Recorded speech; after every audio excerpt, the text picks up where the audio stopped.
अस्सलाम वालेकुम everyone, welcome back to my channel all in one education. तो आज हम करेंगे अपना फाइनेंशियल अकाउंटिंग को कंटिन्यू। उसमें हम फ्रैंक वुड की एक्सरसाइज सॉल्व कर रहे थे। 1.2 है, हमने सॉल्व किया था। उम्मीद करता हूँ आपको वो समझ आया होगा और उसी को देख के आपने 1.1 भी सॉल्व कर लिया होगा। आज मैं आपको समझाऊंगा 1.4a और उसको देखा देखिए 1.3 एक क्वेश्चन है, क्योंकि ये दो क्वेश्चन पेयर में सेम होते हैं। इवन वाले मैं कराता हूँ, ऑड वाले आप करेंगे। तो चलिए देखते हैं 1.4 हमें क्या कह रहा है। Classify the following items into liabilities and assets, यानी कि वो ये कहना चाह रहा है कि जो हमारे पास आइटम्स दिए हुए हैं ए से आई तक, उनमें से आइडेंटिफाई करो लायबिलिटीज़ क्या हैं और एसेट्स क्या है और उनको लिख दो कॉलम में। पहले नंबर पे हम देखते हैं मोटर व्हीकल्स। मोटर व्हीकल्स हमें पता है एक एसेट है, एक थिंग है जिसका आप बिजनेस करते हो, खरीदते हो, बेचते हो वगैरह। तो ये ऐसा एक एसेट कहला रहा है, नाम से ही आपको पता चल रहा है। ठीक। दूसरे नंबर पे आपके पास आता है प्रेमिसेस। प्रेमिसेस यानी कि कोई प्रॉपर्टी, आप घर लेते हो, ज़मीन लेते हो वगैरह वगैरह।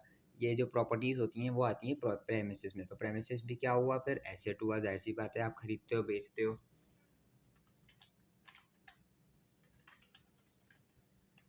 तीसरे नंबर पे है हमारे पास क्रेडिटर्स फॉर गुड्स, यानी कि क्रेडिटर्स फॉर गुड्स।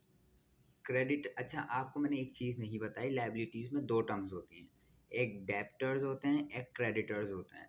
क्रेडिटर्स वो होते हैं जिनसे आपने उधार लिया होता है या कर्ज लिया होता है। डेप्टर्स वो होते हैं जिनको आपने कर्ज दिया होता है या फिर उधार दिया होता है। जैसे कि फ़र्ज़ करें मैं एक शख्स हूँ और मेरा एक दोस्त है। अगर मैंने उसको कोई पैसे उधार दिए हैं, अगर मैंने उसको कोई पैसे उधार दिए हैं, तो मेरे लिए वो डेप्टर है, लेकिन उसके लिए मैं क्या हूँ, क्रेडिटर हूँ। क्योंकि उसने मेरे से पैसे उधार लिए हैं तो मैं उसके लिए क्रेडिटर हूँ, और मैंने उसको पैसे उधार दिए हैं तो वो मेरे लिए डेप्टर है। तो उम्मीद करता हूँ आपको समझ आया होगा। तो यहाँ पे ये बोल रहा है क्रेडिटर्स फॉर गुड्स, यानी गुड्स के लिए कुछ हमने क्रेडिट पे कोई पैसे लिए होंगे किसी से। तो यहाँ पे हमें देख के क्रेडिटर नाम से ही पता चल रहा है कि ये लायबिलिटी है, हमारे ऊपर गुड्स की लायबिलिटी चढ़ी हुई है। अगली आता है हमारे पास डी पे, स्टॉक ऑफ गुड्स, यानी कि एक कोई गुड्स में आपका कोई भी सामान हो सकता है। गुड्स का भी एक टॉपिक है, वो अभी आगे आएगा। स्टॉक ऑफ गुड्स यानी कि वो भी एक एसेट है, कुछ ही चीज़ का आपका स्टॉक पड़ा हुआ है, तो यानी कि वो भी एसेट में आएगा। देखें अब ये आ गया ई पे, डेप्टर्स, जो कि मैंने अभी आपको बताया। डेप्टर्स भी एक तरीके की क्या हुई, लाइबिलिटी हुई।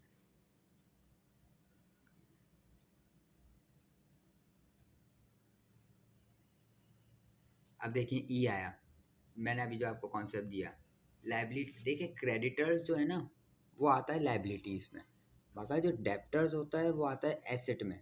क्यों, मैं आपको समझाता हूँ। देखिए मैंने सामने वाले से पैसे उधार लिए, तो मेरे पे चढ़ी लाइबिलिटी। तो जब मैं आहिस्ता आहिस्ता उसको पैसे चुकाऊंगा ना, तो मेरे पे लाइबिलिटी कम होती रहेगी। अब फ़र्ज़ करें सामने वाले बंदे ने मुझे पैसे दिए हैं, तो मैं उसके लिए डेप्टर हूँ, क्योंकि उसने मुझे पैसे उधार दिए हैं।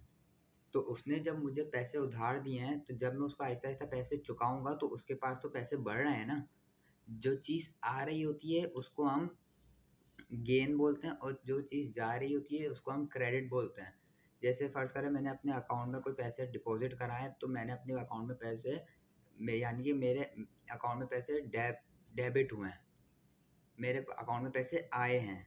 और अगर मैं किसी को वो पैसे भेजता हूँ, तो यानी कि वो पैसे क्रेडिट होगा, मेरे अकाउंट से कट गए। ठीक। तो उम्मीद करता हूँ आपको कॉन्सेप्ट समझ आया होगा।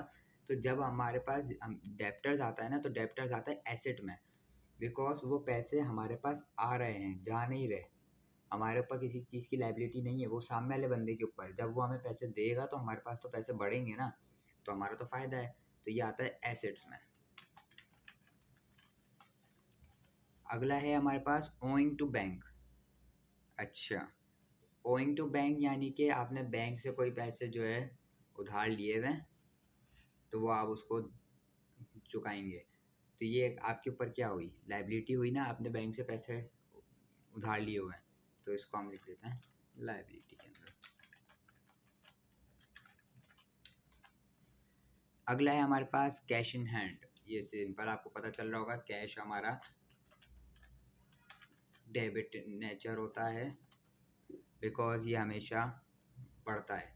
जब भी हमारे पास कैश की बात होगी तो हम उसको डेबिट में लिखते हैं, क्योंकि ये डेबिट इन नेचर होता है।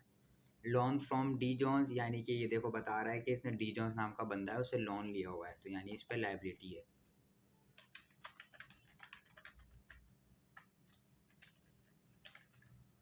और ये एंड में है हमारे पास मशीनरी, जो कि हमें नाम से ही पता चल रहा है ये जो है एसेट है, क्योंकि ये एक टाइप की प्रोडक्ट है, एक आइटम है। ठीक, तो ये थे बेसिक एसेट्स और लाइबिलिटीज़ में फ़र्क। उम्मीद करता हूँ आपको समझ आया होगा। और इसका कंटिन्यू 1.6 ए भी इसी से मिलता जुलता सवाल है, वो भी मैं इसी के साथ वीडियो अपलोड कर दूंगा इंशाल्लाह। तो फिलहाल इस वीडियो के लिए इतना ही। जब तक के लिए चैनल को सब्सक्राइब करें, बेल आइकन को हिट कर दें ताकि अगली वीडियो का नोटिफिकेशन आपको आ जाए। तब तक के लिए अल्लाह हाफ़िज़।